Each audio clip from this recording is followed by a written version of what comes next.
the best of the week on Relevant Radio. Okay, my producer Jim just asked, yay or nay, will Kelce propose if he's on the podium and he wins at the Super Bowl this coming Sunday? Travis Kelce and lover Taylor Swift have been breaking the internet. People are obsessed. Absolutely obsessed with these two. I think it's interesting. I mean, they are two of the most successful people over the last couple of weeks, from the Grammys to the Super Bowl.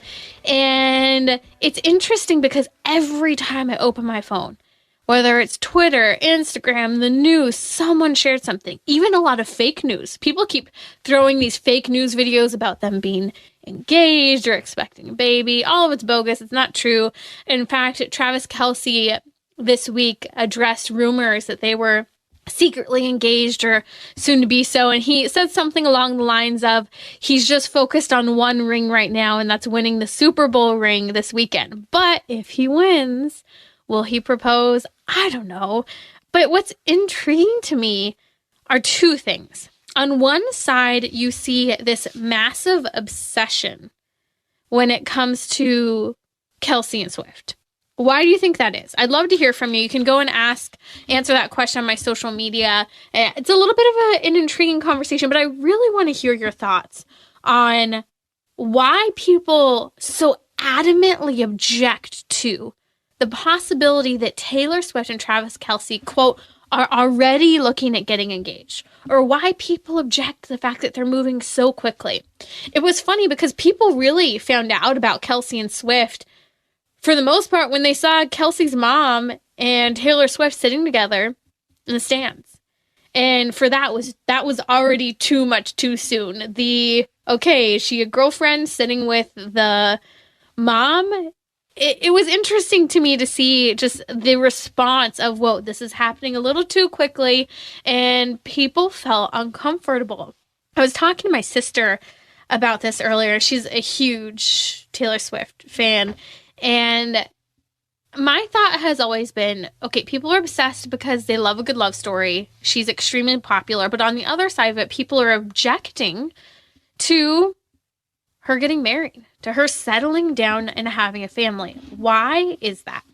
I think that people are terrified of marriage and children today. And ultimately, it's a fear of commitment. But what's interesting is, like, at the same time, people want a happy ending and they're excited because they're dating. But the culture, I think this indicates how little faith the culture has in family life and being married and staying married.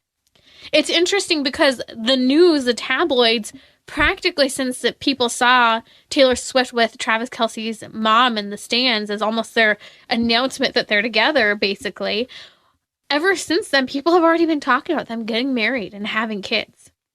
And I think that's because there's a natural order in the human person that's designed and integrated into our bodies that's oriented toward family life.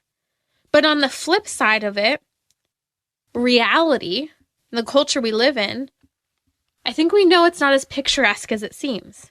Predominance of infidelity, porn and addiction, the tug of career and its influence, the sacrifices necessary, the fear of abandonment, family wounds, family of origin, how you saw or didn't see marriage lived out in your home. These are real challenges, and when the rubber meets the road, people are scared.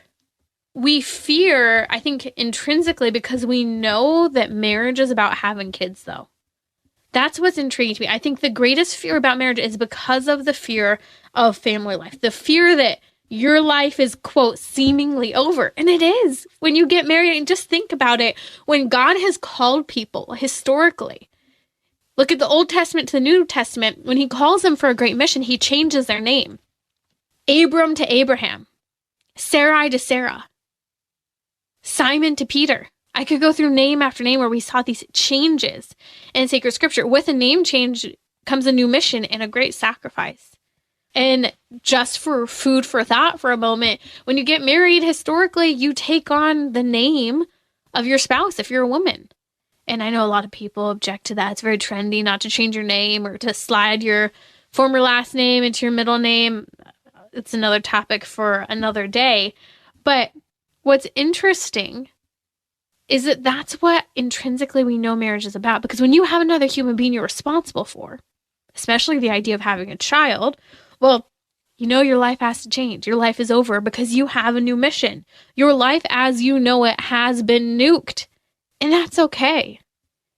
It's funny when I used to post pictures of my kids online, there would always be the people who oohing and ahhing, loving to see kids, but then there would be people who would also frequently comment about how they would never want to live in that type of bondage and that type of dependence, and that it's a no for them.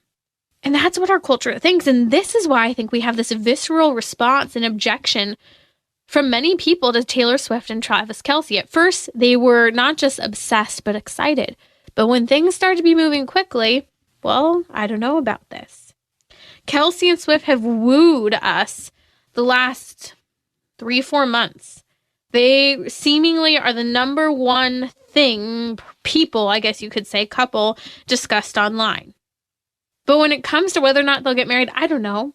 I could see it happening because when you know that you want to marry someone, you know you want to spend the rest of your life with someone, when you know this is the person I could picture myself having children with, then you know. And they're in a place in their lives where they can do that.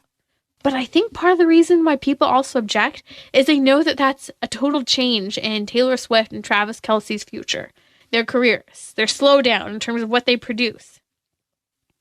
And it brings to mind the same question for ourselves when it comes to commitment, children, and marriage. Can you set yourself aside enough to see it through, to stay committed in marriage, through, as the vows say, in good times and in bad, for richer or poor, in sickness and in health, till death do us part? Because the Catholic Church teaches that marriage is permanent while here on earth. We're called to be faithful, no infidelity. We're called to be fruitful, to have children. And we're meant to enter into it totally and freely with joy. But when we don't enter into it being open to life, and we don't enter into marriage with the intent to be faithful, well, yeah, then a lot of wounds can really come to the surface. But I'll tell you what, I have had the great honor to be around a lot of older couples, both in my work and pro-life work, but also for years I've taught Pilates as well, one-on-one with people who can afford what's really kind of a more pricey type of exercise, and people who have had all kinds of back injuries, hip injuries, and I've always been amazed to see person after person, couple after couple, as I have one spouse who's been married 30 years, 40 years, 50 years, and time again, the ones who stay together are the ones who make it work, even when it's difficult and even when I hear them gripe about their spouses. The ones who make it work and feel so confident and safe in their marriages are the ones who believe that marriage is permanent in good times and bad, in sickness and in health, till death do us part. That fidelity, the confidence in knowing that he is in marriage for the long haul and I'm in marriage for the long haul, even in the midst of the messiness of marriage, that makes a world of difference. So if you're discerning marriage with someone, do you really mean it when you say you're in it for the long haul? And is the person you're dating or engaged to, are they of the same mindset? Because if they're not, that's no way to start a marriage with the insecurity that someone might not stick around. But if you know you're entering into marriage with someone who's in it for the long haul and is going to work to continue to find peace and joy and sacrificial love, that's good news. And maybe that's what Travis Kelce and Taylor Swift have found. And maybe that's why they're moving so quickly, because they found someone who they could see themselves sacrificing for, changing for, growing with, and having kids with. Like what you just heard? Share it with your family and friends. And thanks for listening.